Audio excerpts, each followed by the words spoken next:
नमस्कार, मेरा नाम रविकांत भारती है। प्रेम से बोलो जय माता दी तो आपने सुना होगा, लेकिन इस आतंकी ने, इस नफरती भेड़िया ने बुर्खा पहनी हुई एक महिला के ऊपर बंदूक तान के बोलता है कि जय माता दी का नारा लगाओ। आप बताइए, क्या जय माता दी का नारा बंदूक पे और इस तरह नफरत दिमाग में लेके बुलवाया जाता है क्या? हम तो आज तक सुनते थे प्रेम से बोलो जय माता दी, लेकिन इस नफरती भेड़िया ने ऐसा घिनौना कृत्य किया है, इसके बारे में हम आपसे चर्चा करेंगे। लेकिन पहले मैं बता दूं, इस आतंकी को आप लोग जानते होंगे, इस नफरती भेड़िया को जानते होंगे।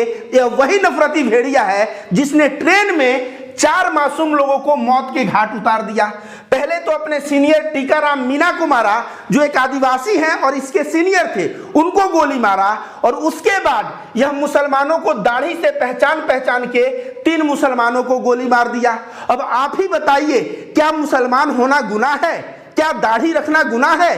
क्या टोपी पहनना गुनाह है? अगर इस तरह से कोई आरपीएफ चलते हुए रास्ते में अगर कत्लेआम कर रहा है, गन पॉइंट पे कह रहा है जय माता दी बोलो, बहुत ही निंदनीय बात है। ये जानते हैं इस नफरती भेड़िया के करतूत को। आपको बता दे दोस्तों, चाहे कसाब आया था, चाहे कोई भी आतंकवादी गतिविधि होती है, तो जब जांच पड़ताल चलता है ना, तब परत दर परत मामला खुल के सामने आता है।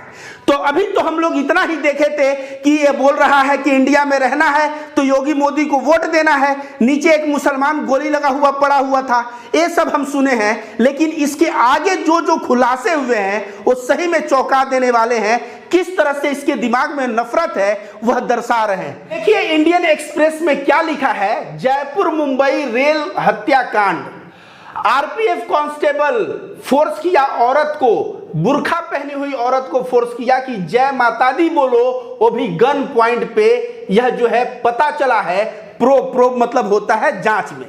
तो आगे मैं बताता हूं कि railway protection force RPF constable, जिसका नाम चेतन सिंह चौधरी 33 वर्ष का है, यह अपने बंदूक से पहले अपने सीनियर, उसके बाद दाढ़ी से पहचान 3 मुसलमानों को मारा। और इतना ही नहीं, आगे जांच से पता चल रहा है कि एक बुर्खा पहनी हुई औरत के सर के ऊपर इसने बंदूक तान दिया और कहा कि जय माता दी बोलो। और इस तरह का कृत्य किया।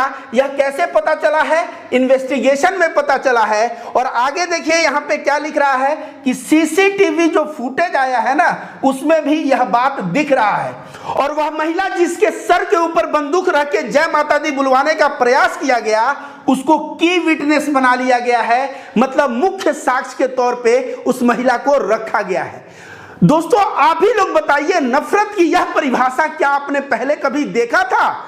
हमने बार बार कह रहा हूं कि प्रेम से बोलो जय माता दी तो जरूर सुना था, लेकिन बंदूक के पॉइंट पे बुलवाना यह मैं भी जीवन में पहली बार सुन रहा हूं। यह हिंदुस्तान टाइम्स में है कि आरपीएफ हत्यारा को नौकरी से हटा दिया गया है और वह और भी लोगों को मारना चाहता था। जो 4 लोगों को मारा है, इन्वेस्टिगेशन में ऐसा पता चला है कि वह और भी लोगों को मारना चाहता था। तो किस्सा तो आप जानते ही हैं, पहले टीकाराम मीणा को मारा, उसके बाद B5 कोच में 2 मुसलमानों को दाढ़ी से पहचान उनको मार दिया। B5 में मारने के बाद ये महाशय S6 में गए और S6 में एक असगर अली बोल के जो चूड़ी बनाने का कार्य करते थे, उनको गोली मारा और वहां पैसेंजरों को बोला कि तुम लोग वीडियो बनाओ। और वीडियो बनाने के बाद हेट स्पीच दिया। और उस हेट स्पीच में आपने सुना होगा, इसने कहा था कि इंडिया में अगर रहना है तो तुम्हें किसको किसको वोट करना है। तो उसने हेट स्पीच दिया। तो सोचिए, मार के पहले बॉडी गिराता है और तब पैसेंजर्स को फोर्स करता है कि इसका वीडियो बनाओ, और वह हेट स्पीच देता है। क्या यह कार्य किसी आतंकवादी से कम है क्या? अगर देखा जाए तो यह जिस प्रकार का अपराध किया है, किसी आतंकी से यह अपराध छोटा नहीं माना जाएगा। S6 में असगर अली को मारने के बाद यह S5 में मुसलमान खोजने निकलता है और वहां इसको एक शिकार मिलती है, एक औरत जो बुर्खा पहनी हुई रहती है। पता चल जाता है यह मुसलमान है, उसके सर पे बंदूक तानता है और कहता है जय माता दी बोलो। अब सोचिए, इसके पास 6 गोलियां और थी, वो चाहता तो मार सकता था, लेकिन वह क्यों नहीं मारा? क्योंकि जो जांच में पुलिस है वह बता रही है कि S5 में बहुत चिल्लम चिल्ली होने लगा, अफरा तफरी होने लगा, भाग दौड़ होने लगा। तो यह देखते हुए इसने जो है औरत को गोली नहीं मारा। उसके बाद जब बोरीवली आया तो वहां उतरा तो जो गार्ड साहब हैं, देखिए यहां पे लिखा हुआ है जो ट्रेन के गार्ड साहब रहते हैं वह भी उतर जाते हैं और इसका पीछा करने लगते हैं और चेतन सिंह के नजदीक जाने लगते हैं। तो चेतन सिंह उनको धमकी देता है और कहता है गन अपना तानते हुए कि तुम वापस चले जाओ। तो गार्ड साहब ट्रेन में वापस चले जाते हैं और इस तरह का भी खुलासा जो है गार्ड साहब के द्वारा हुआ। तो सीसीटीवी कैमरा में यह दिख रहा है कि इसने किस तरह से गोली मारी असगर अली को, वहां पे हेट स्पीच दिया और उसके बाद S5 में गया, महिला के ऊपर बंदूक ताना, उसके बाद जो है उतरा बोरीवली में और जब गार्ड साहब पीछे से गए तो गार्ड साहब को भी बंदूक तान के बोल रहा है कि तुम ट्रेन में वापस चले जाओ। वह ट्रेन में वापस चले गए।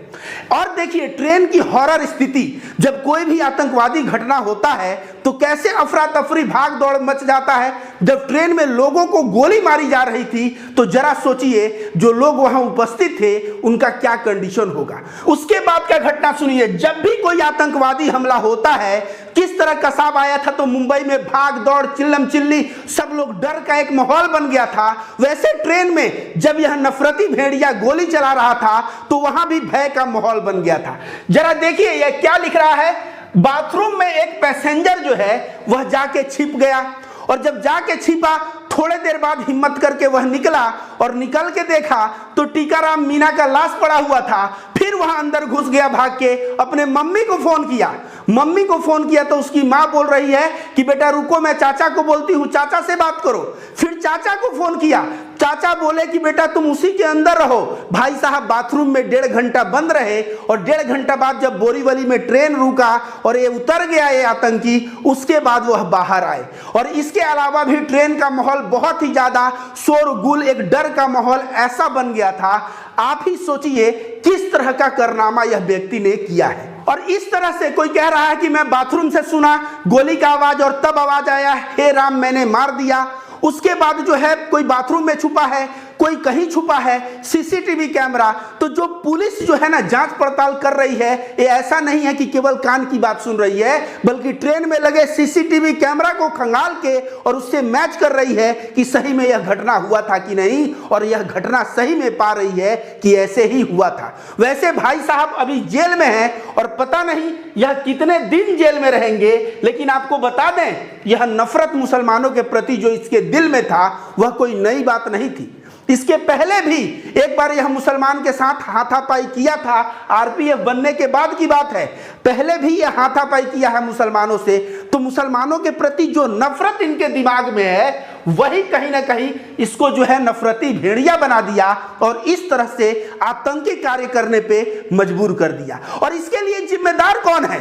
यह गोदी मीडिया के गिद्ध एंकर जिम्मेदार नहीं है क्या? यह क्या कह रहा है कि मीडिया दिखा रहा है तुम लोग पाकिस्तान से संचालित होते हो, तुम्हारा आका पाकिस्तान में बैठा हुआ है। वह सुने थे वीडियो आप? तो गोदी मीडिया के गिद्ध एंकर जो रात को प्राइम टाइम और तमाम जो शो चलाते हैं और शो चला के कहते हैं कि जो है यहाँ पे ये हो रहा है, तो वहाँ जो है श्रद्धा को एक मुस्लिम ने लव जिहाद पे मार दिया, इस तरह से मुसलमानों के खिलाफ प्रोपेगेंडा चलाते हैं, उसी का नतीजा जो है समाज में देखने को मिल रहा है। लेकिन मैं ये भी बता दूं, भारत का संविधान है, यह किसी को बकसने वाला नहीं। जिस तरह से बिट्टू बजरंगी कल विश्व हिंदू परिषद और बजरंग दल उससे दूरी बना लिए, ठीक उसी प्रकार ऐसे घटना को अंजाम देने के बाद इनके साथ कोई खड़ा नहीं है। आरपीएफ कह रहा है कि भाई यह आरपीएफ के इतिहास में एक ऐसा कलंक लगा दिया कि वह कलंक मिटने वाला नहीं है और जांच पड़ताल करके इनको तो नौकरी से निकाल ही दिया गया है। अब आगे जो है मैं तो कहूंगा ऐसे लोगों को फांसी की सजा होनी चाहिए ताकि समाज में एक संदेश जाए कि यह देश संविधान पे चलता है। यह देश जितना हिंदू का है उतना मुसलमान का है, जितना सिख का है उतना ईसाई का है, हर जाति धर्म के लोगों का है, हर एक नागरिकों का है। यहाँ पे नफरत से भर के इस तरह का कार्य का अंजाम दोगे तो परिणाम क्या होगा वह संविधान ही बताएगा।